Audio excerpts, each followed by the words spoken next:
Hello and welcome back to Not Just Paleo. I'm your host, Evan Brand, and I'm so glad that you're with me. This has been awesome. I swear, the podcast is like my happy place. You know, we get so busy in life, and then I get to sit down behind the microphone, and it's like everything else fades away. You know, it's incredible. If you've debated starting a blog or a podcast, I highly recommend you do it. It doesn't matter that there's 500 other people interviewing the same lineup of people. That doesn't matter. What you can do is you can make yourself different, and that's what I've tried to do with this show. Not intentionally. I just prefer to leave my show pretty unscripted and just have fun talking with people, and that's exactly what we do today. If you want some help with that, you can visit my website. If you go to notjustpaleo.com, right in the sidebar, or if you're on mobile, you'll just have to scroll down. You'll see a little blog post that I created about the 3 steps needed to start your own blog or podcast. And it's a really popular post, and I just do that because so many people ask about how to do their own project like this. It's seriously simple. I use a MacBook Air, and I have a big boom stand here connected to my desk with a pretty professional microphone, not the most expensive one there is. You can spend thousands if you want to, but I give you the basics to get you started, so you can check that out. And in the meantime, if you're a listener of the show, I'd love to see your review on iTunes. It's a bit of a hassle, but open up the iTunes app, navigate to my show, and write a review. All right, here we go. Hello and welcome back to Not Just Paleo. I'm here with Samantha Gilbert, and I found her the same day that I interviewed Dr. Mensa. I don't know how. The internet's a weird place sometimes, and I don't know. Somehow I found her face, and I thought she looked pretty and that she looked smart also. So I'm like, man, I have to get her on the show and see what she knows. So welcome to the show. Thank you, Evan. I appreciate you having me. So what's up with Dr. Mensa? How did you find him, and how did you get involved in this entire world of deep brain chemistry? Wow, that's a really great question. A lot of people don't realize this, but I was a patient first. I had struggled since I was born practically with depression and anxiety, and then that later developed into various eating disorders and some other really fun stuff. So I became a patient first. And then we developed a relationship thereafter because I was already a practitioner. So that's how we met, and it's just been a wonderful partnership. I'm just so blessed to have them in my life. That's great. So you were telling me yesterday, we were talking yesterday, which was awesome. I wish I could do that with every podcast guest, but you and I really got to know each other yesterday because we got to spend time just talking about where we've come from, and you told me this quote that was crazy, and I want you to tell people what it was because it's a super good way to start this thing. Oh, I love that. Thank you, Evan. This was from a mentor of mine, one of my personal coaches, and I was really struggling when we first started working together. And one of the first things that he said was, the wounded healer is the only type of healer there is. And it is so absolutely true. We would not be doing what we're doing, desiring to help people, moving forward in this constantly fast-paced, ever-changing world of health and nutrition, if we didn't have our own challenges to overcome so that we could then help others. Really powerful statement. Thank you for bringing that up. Yeah, I mean, it's true for myself too, and I think I really don't think I don't think your consciousness is shaped enough. If you just had an interest in something, I don't think that would take you as far down the rabbit hole as it would if you were to be sick and then you needed to find your own answers, and then now you want to shout from the rooftops. So it's kind of weird how you have to suffer to become enlightened or whatever. I don't know what the good word is for that. Yeah, I think another quote that I love, I don't know who to attribute this to, but your greatest weakness is your greatest strength. You know, for me, I always had a not so great relationship with food, and it was a big struggle for me. And now I really enjoy being with food, and I get to teach others not only what to eat, but how to eat and how that flows in their life and is incorporated into their specific life. It's fascinating. That's awesome. So you're part of the NTA too, so we know that you know your stuff, but what is your specialty? I mean, we talked about it a little bit yesterday. You're dealing with clients or people that a lot of people, I don't know if they'd be afraid of, but a lot of people would not be able to help them.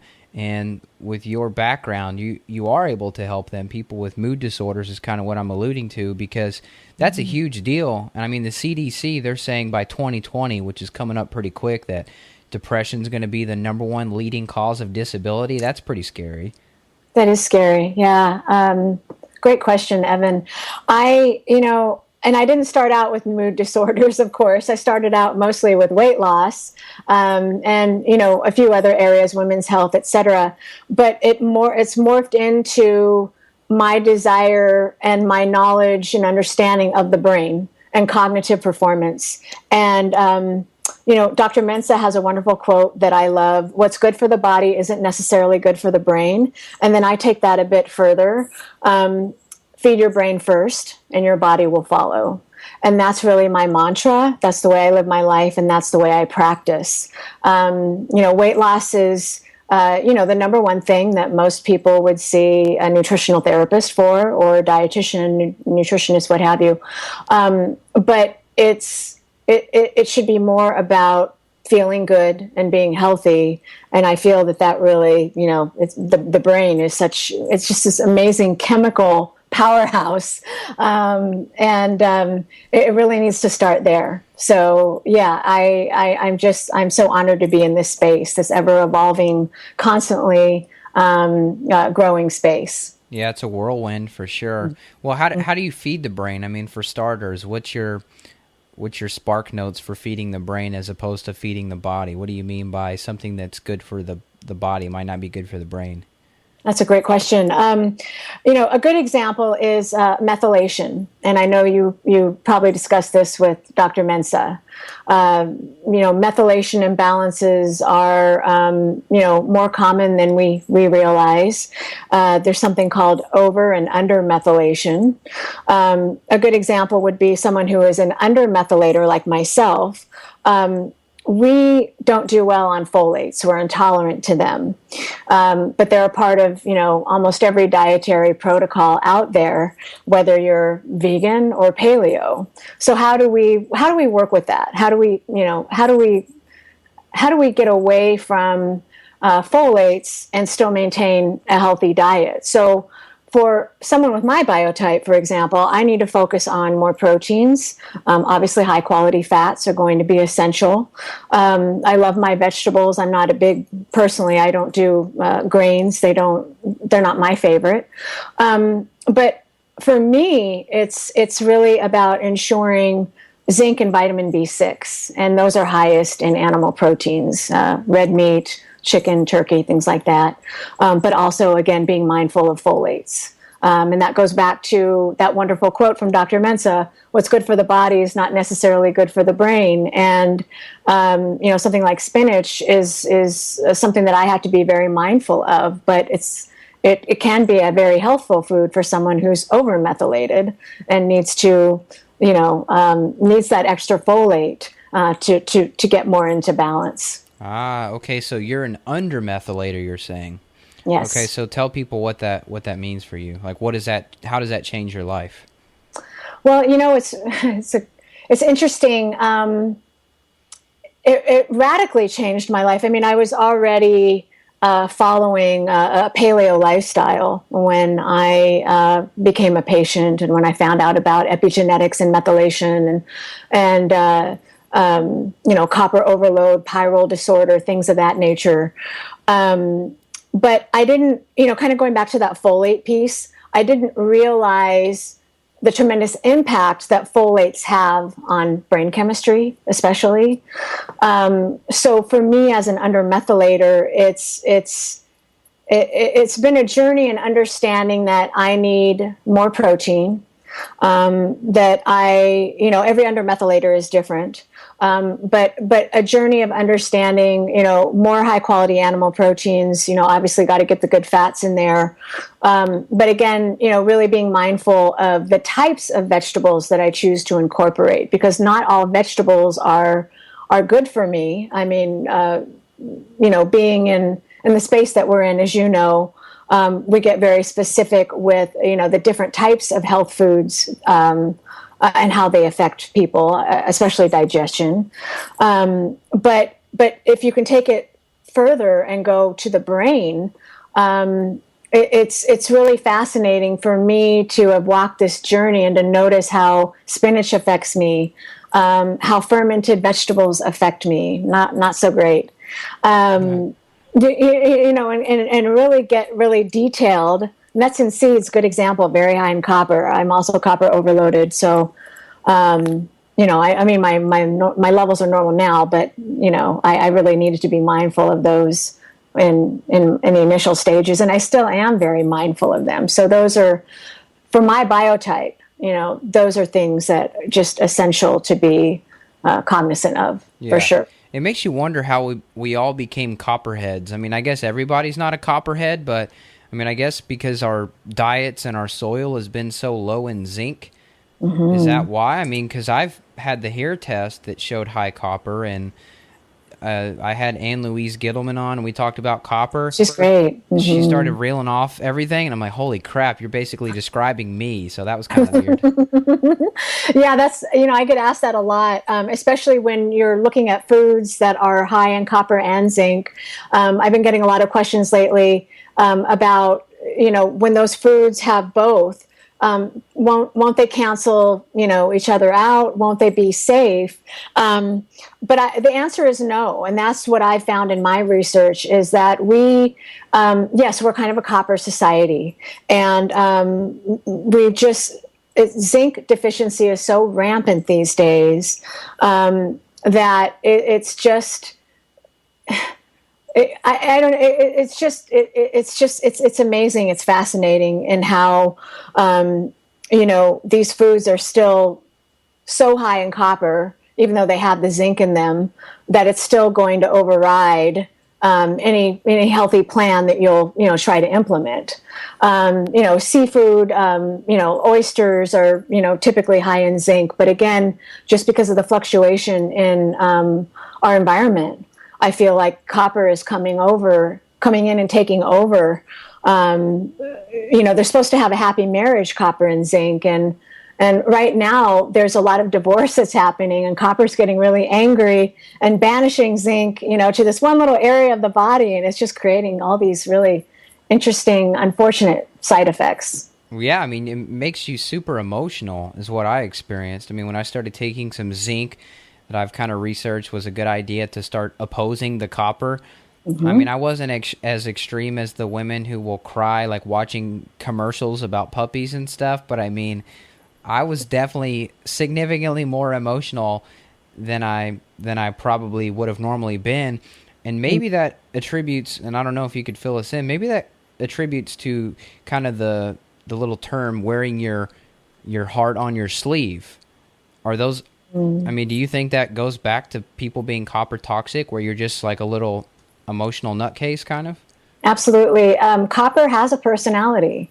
We don't see copper in that way. It's a heavy metal. It definitely has a very sensitive, at times mercurial, volatile personality.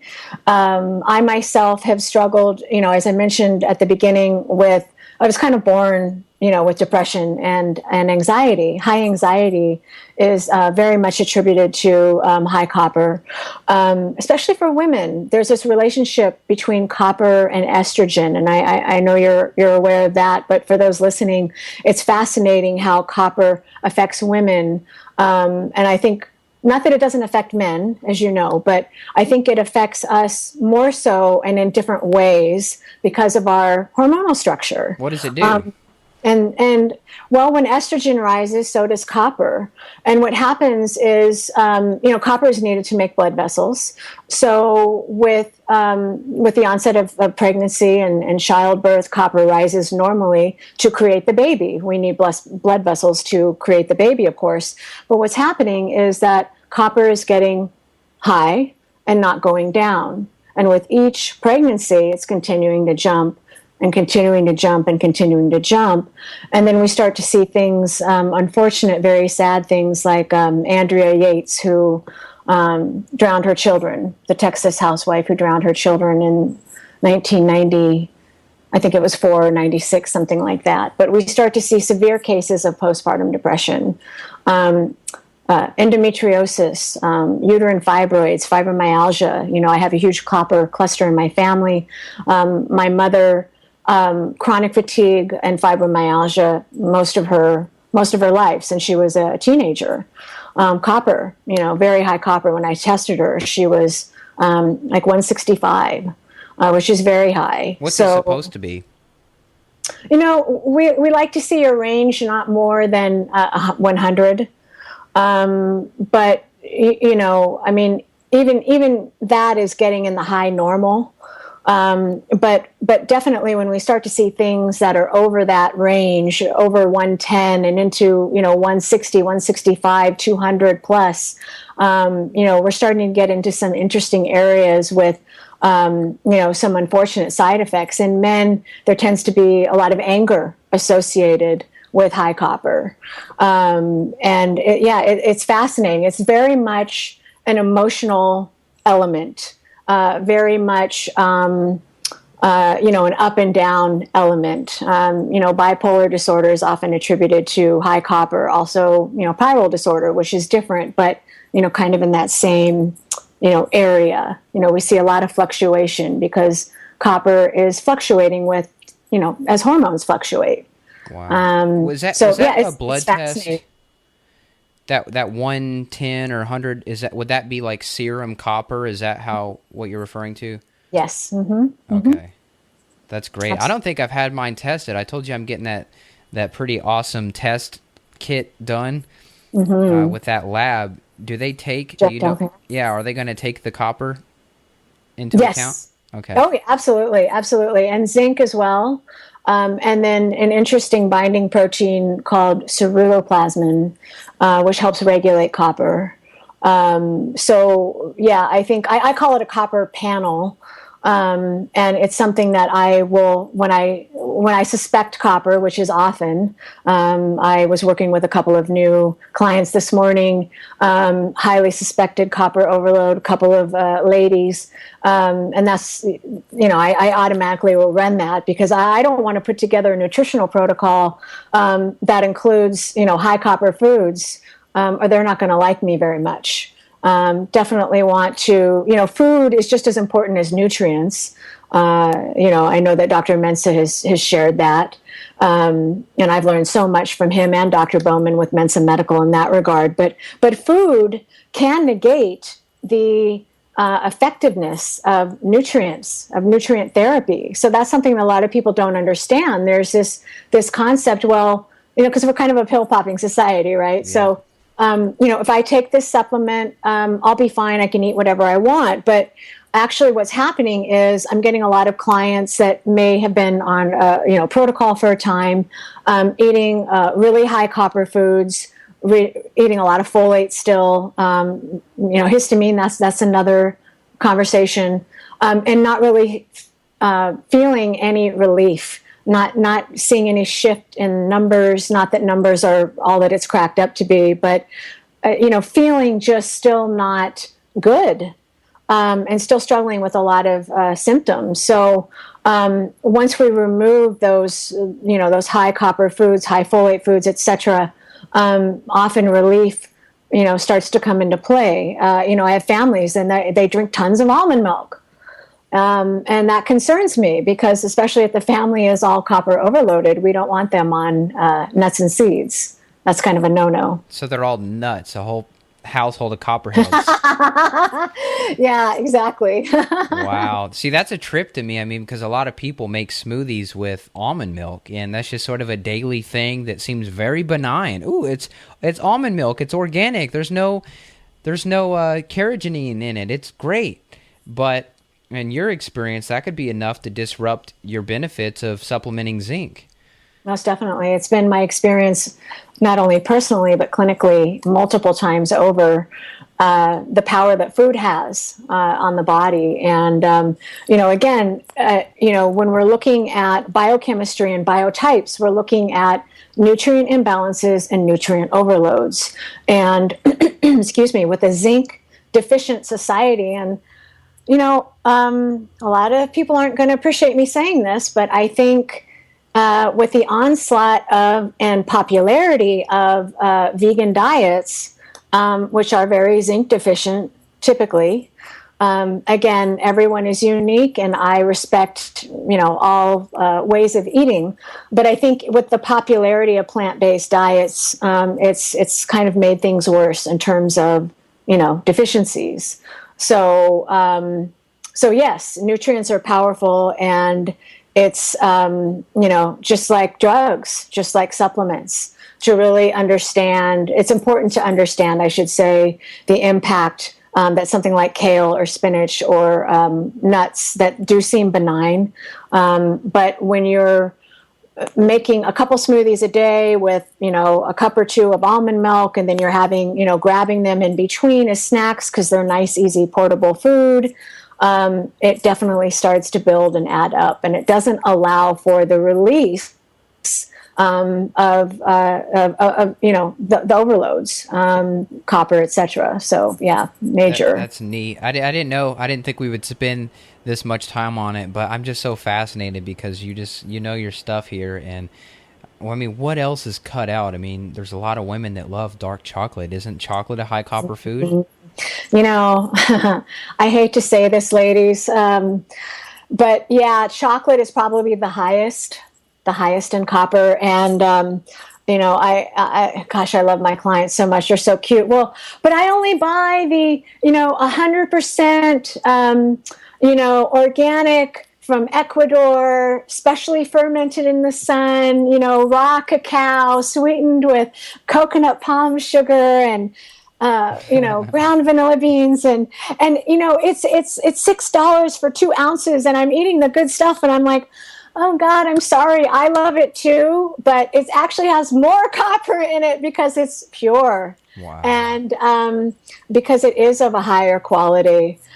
So, I'm not going to recommend eating a Hershey bar, obviously, with all the chemicals in that. That's not even real chocolate. But you got to be careful with those things. And yes, ladies, we certainly love our chocolate. And it's not that you have to eliminate it forever. I do want to preface this conversation and say that it's not about, my philosophy is let's enjoy the journey. Feed your brain first so your body can follow, but let's enjoy the journey and focus on what you get to eat rather than what you don't get to eat. And no, you don't have to, eliminate chocolate forever. You're not banished from the chocolate kingdom forever. It's just, let's get you feeling better so that you can thrive. The only reason that I wanted you to point that stuff out is just because people wonder why, or maybe they don't, but this is why people like you and I can make a business out of helping people that are already following a paleo diet. Mm-hmm. Like on my little consult page that I was showing you, like 90%, I put like 90% of people are already following a paleo diet and they're still struggling. And that's because, which I didn't even have this in my awareness for that long, but now I'm starting to understand this is why people are failing, because there's these small little adjustments that can make huge impact in your mineral levels, and then that in turn affects your mood and makes you crazy or makes you not crazy. So I appreciate. I'm sorry, Evan. Go ahead. Go. I was just going to say I'm curious to see how crazy I am according to the blood work when it comes back. Well, I'm excited to definitely support you in that. I'm glad you brought that up because I think that's something that most people don't realize and don't understand. And I have so many clients that come to me and say, but I'm eating so healthy, I'm eating whole foods. I'm getting enough, protein. I'm getting the good fats in, and that's wonderful. You've done so much already that most people aren't doing. But again, within the paleo lifestyle that we love and that we embrace and that we enjoy, there are still a lot of foods that can be massive triggers for folks. Histamine, I touched on that earlier. Histamine is a huge trigger for many people. And, mast cell disorders, I'm starting to see a lot of and work with a lot as well. That's starting to really surface more and more. And there's a lot of confusion with regard to methylation versus mast cell. And what does that really mean? And we're looking at histamine. So if I'm high in histamine, which means I'm an undermethylator, then does that mean I need to stay away from high histamine foods? There's a lot of confusion around that. I'm actually I'm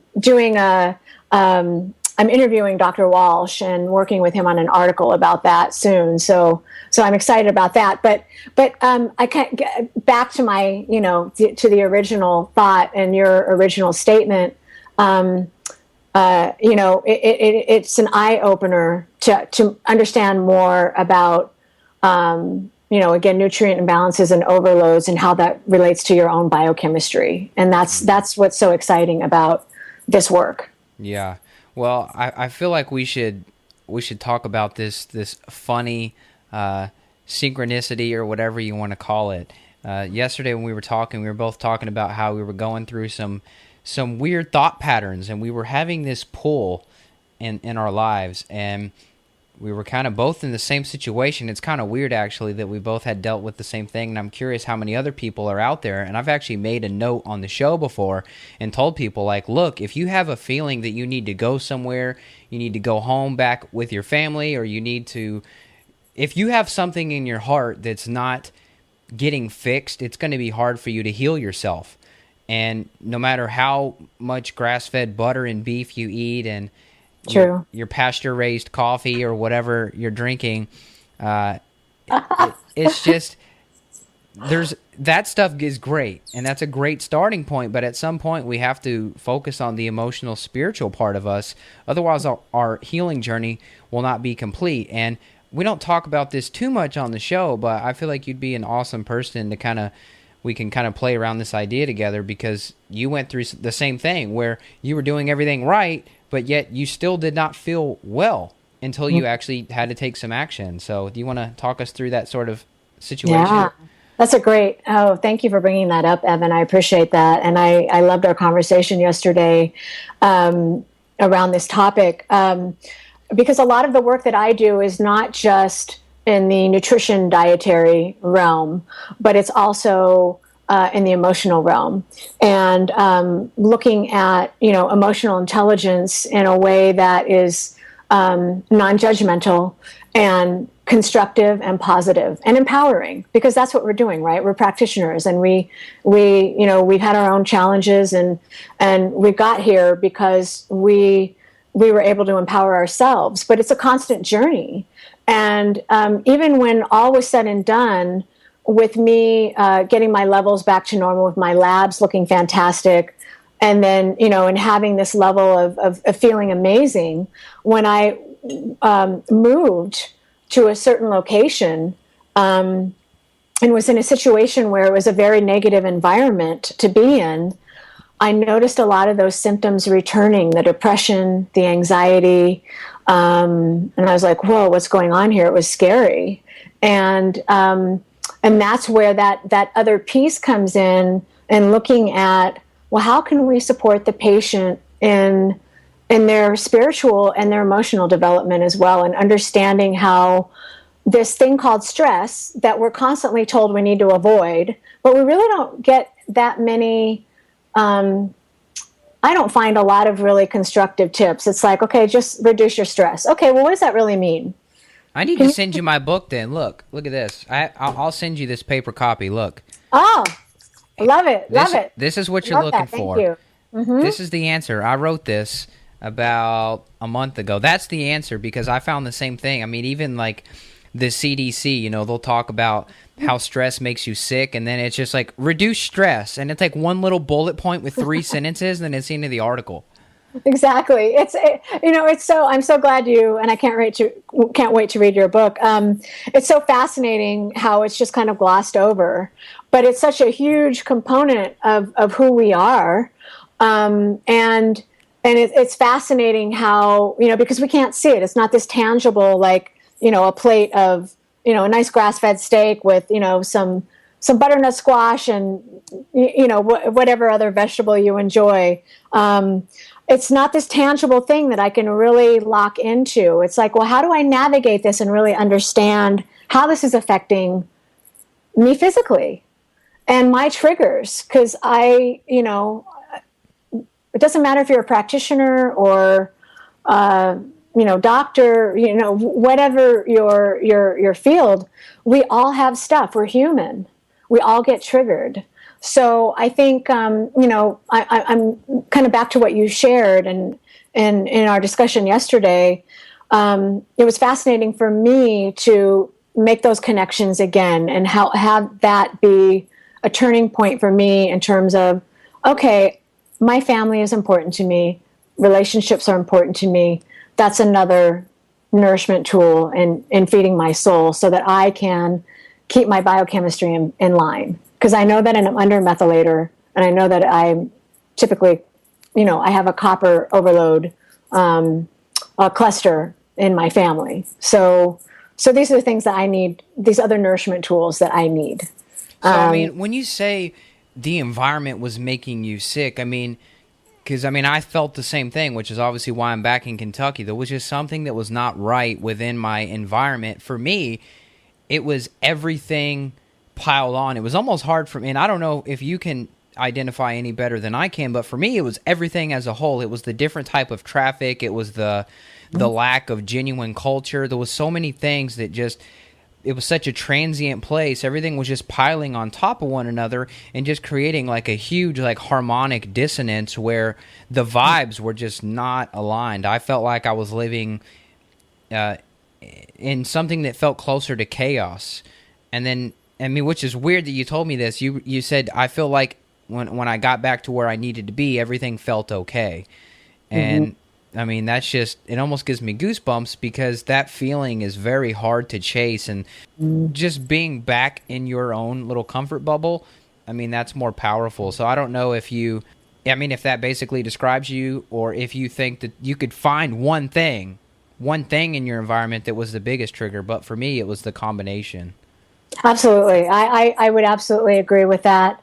I think you and I were both in areas where I think tech was or is abundant. And when we talked about chaos and not even realizing that the very act of checking your email 5 million times a day is creating chaos and stress.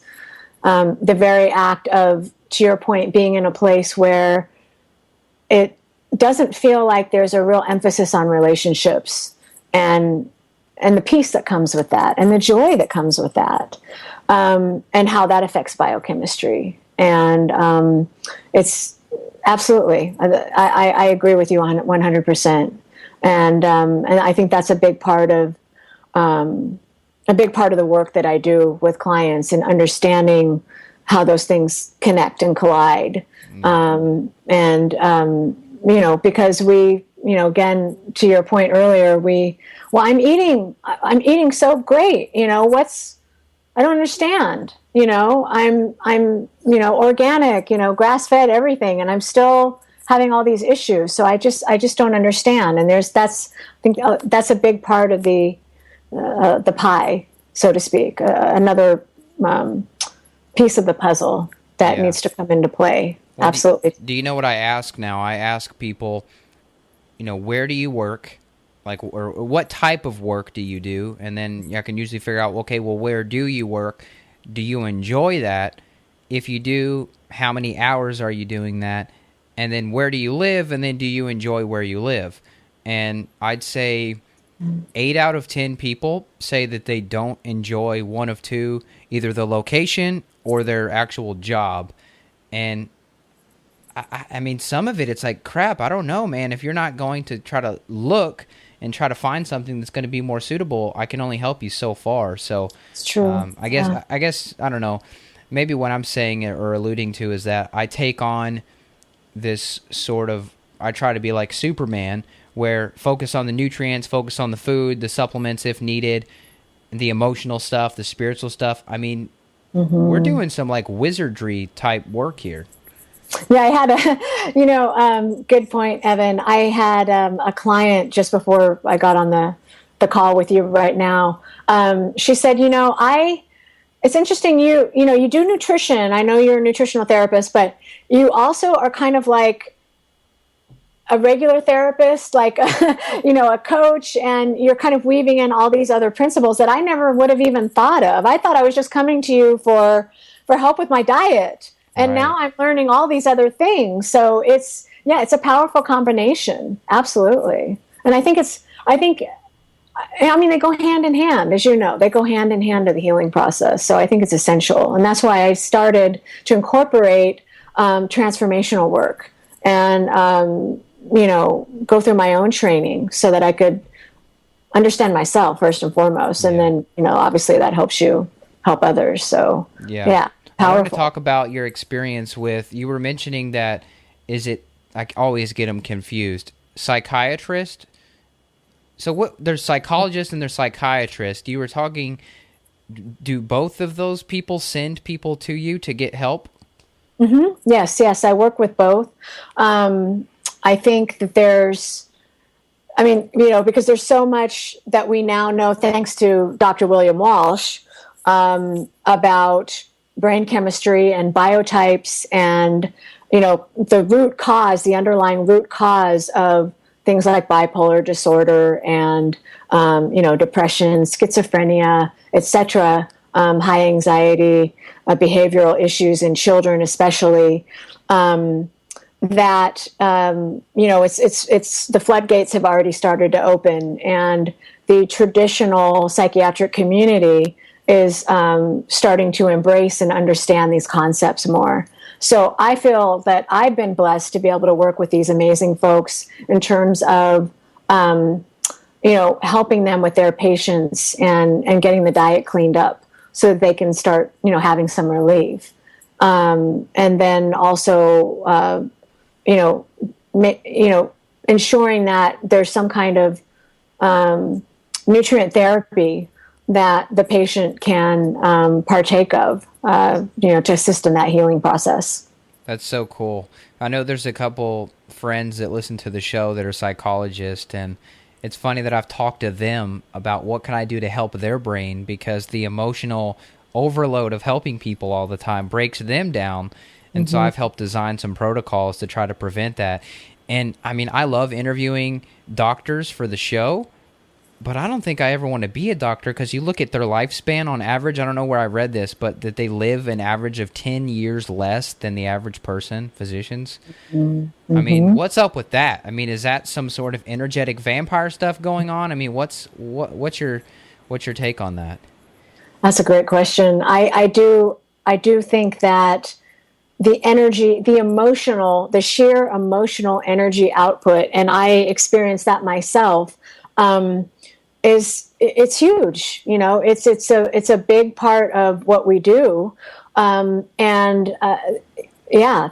makes perfect sense. So in that scenario, I really have to be mindful of my energy and, protecting it and ensuring that, I'm able to take breaks and maintain some equilibrium between clients, because I want to be on the top of my game to be able to help them, but also, again, protecting my own energy and my own ability to do what I do. But yeah, absolutely, you hit the nail on the head. So what do you do? I want to know for my own well-being, but I'm sure there's other practitioners that want to know too. What do you, is this like meditation, music, walking in nature?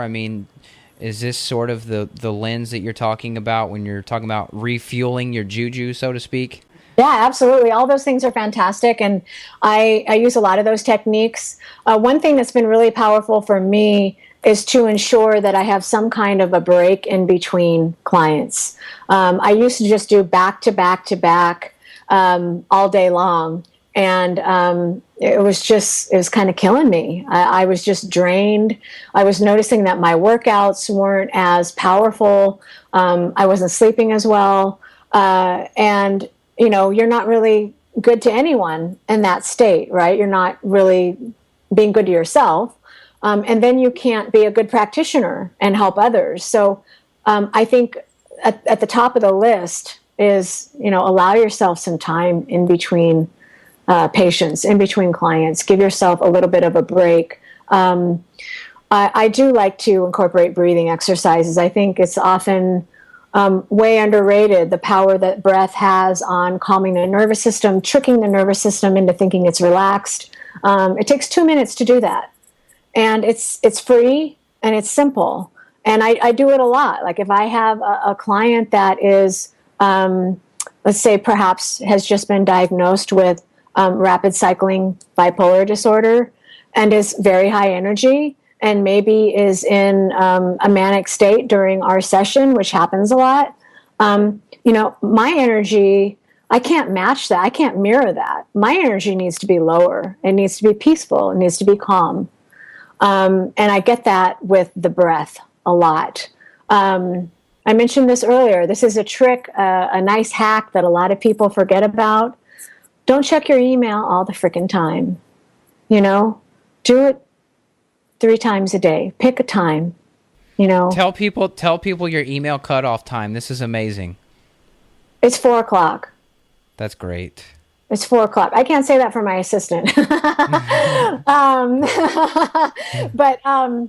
But yeah, it's 4:00 generally. Sometimes it goes a little bit later because I might be working a little bit later with someone, and I need to get an answer straight away or something like that. But yeah, I think at that 4 to 5 o'clock range, be done with it.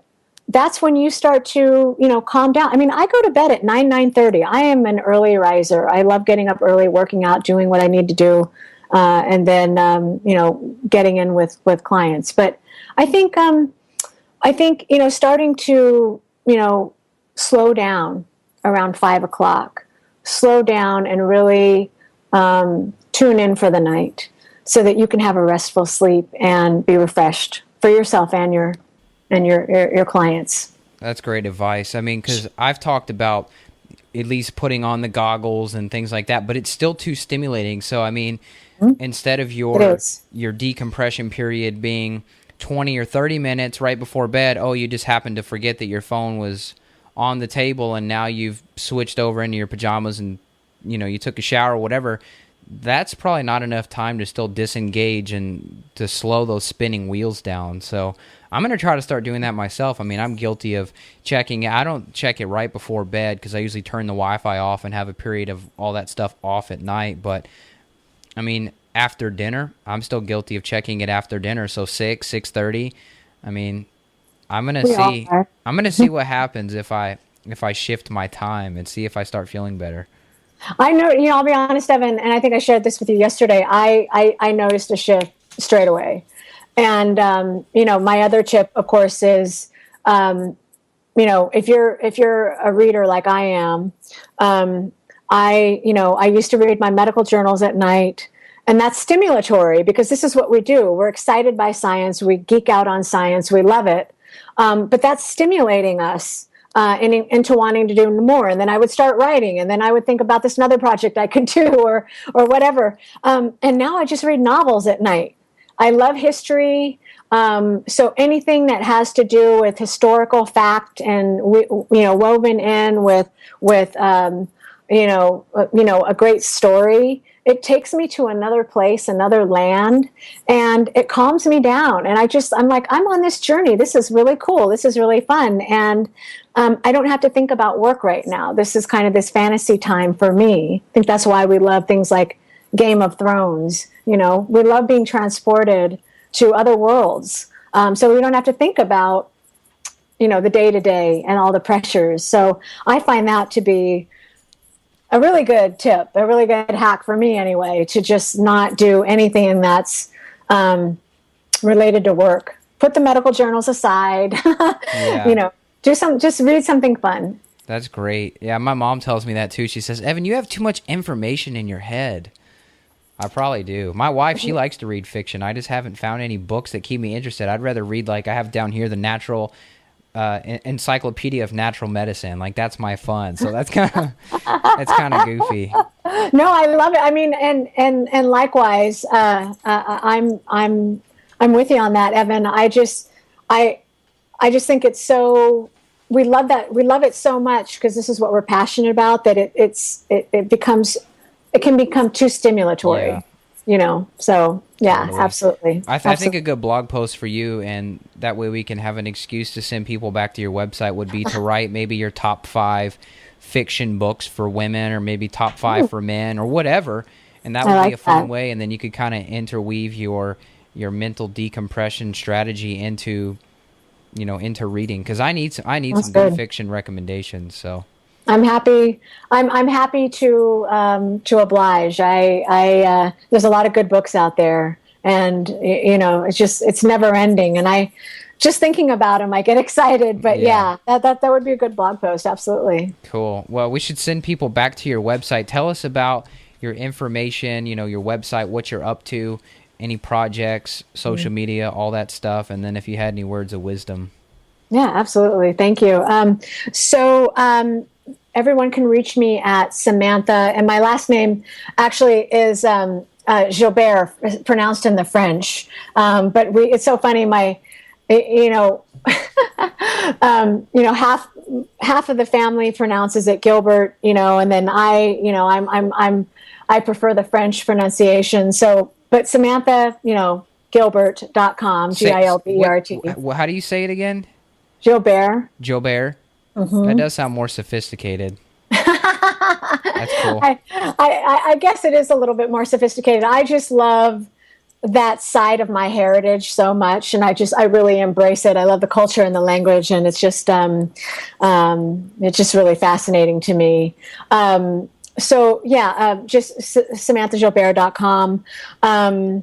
And these days, I'm working on a couple of really cool books that are going to be available on my website for download, for purchase. One of them is, two of them are recipe and cookbooks, one for undermethylators, another for overmethylators.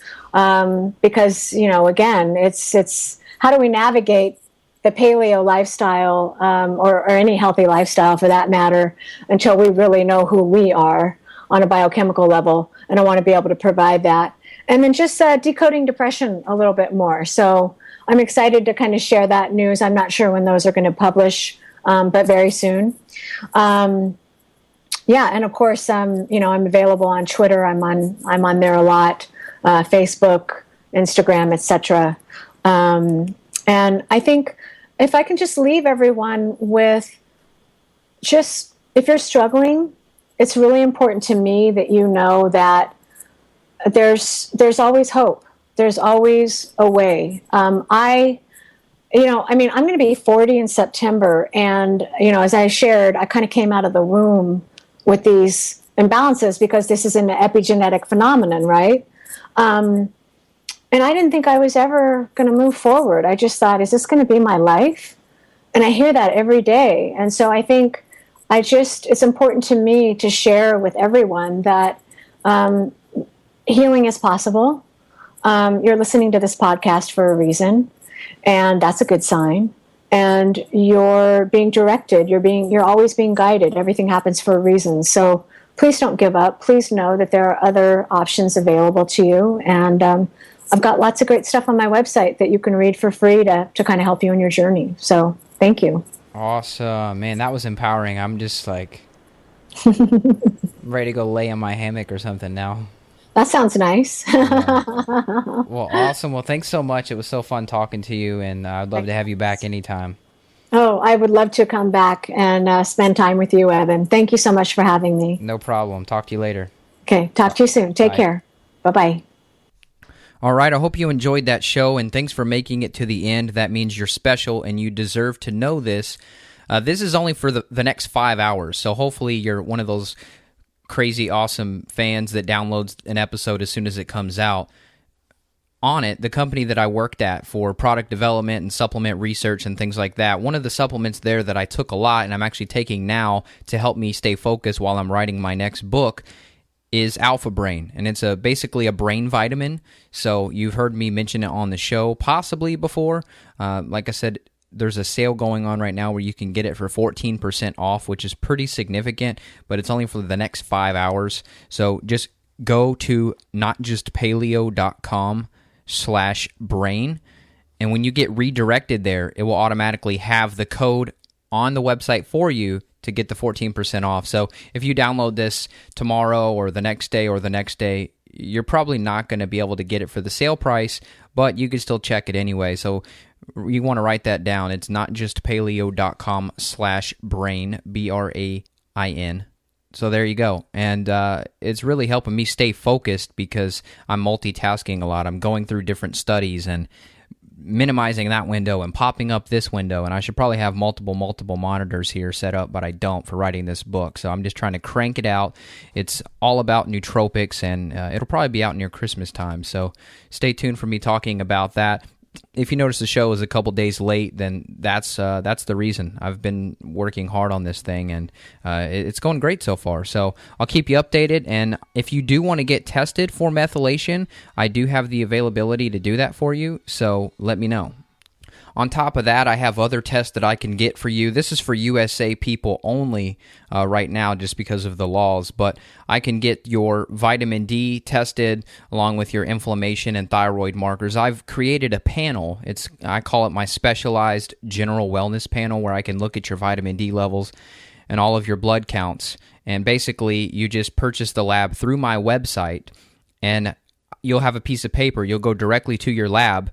No money involved there. They just go, they take the sample, and then they send the results to me, and then I'll schedule a free consult with you to go over your results, and then we can try to create a little supplement protocol for you to get you boosted back up. So there's two ways that you can contact me about that. You could just go to the website, notjustpaleo.com, and up in the top you'll see lab test, and you could just go through and you can purchase all of the different tests. I have anything from Cyrex Labs, gluten cross-reactive foods, where if you think you have food sensitivities, you're eating a gluten-free diet, you're still struggling, you want to find out other foods like potato, rice, hemp, see if these foods are affecting you. That's one of the tests that I've put on there for you. But then the specialized general wellness panel, that's the best seller right now, and it's amazing how much you can find from that test. So you could do that, or you can just email me. So my email, notjustpaleo@gmail.com.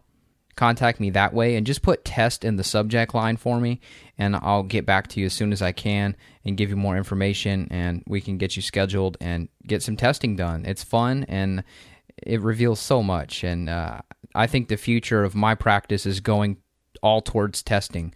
You can find so much out from a food journal and things like that, but testing is really, it's the best way. So anyway, there you go, and I'll talk to you next week. So have a good one. All right, bye-bye.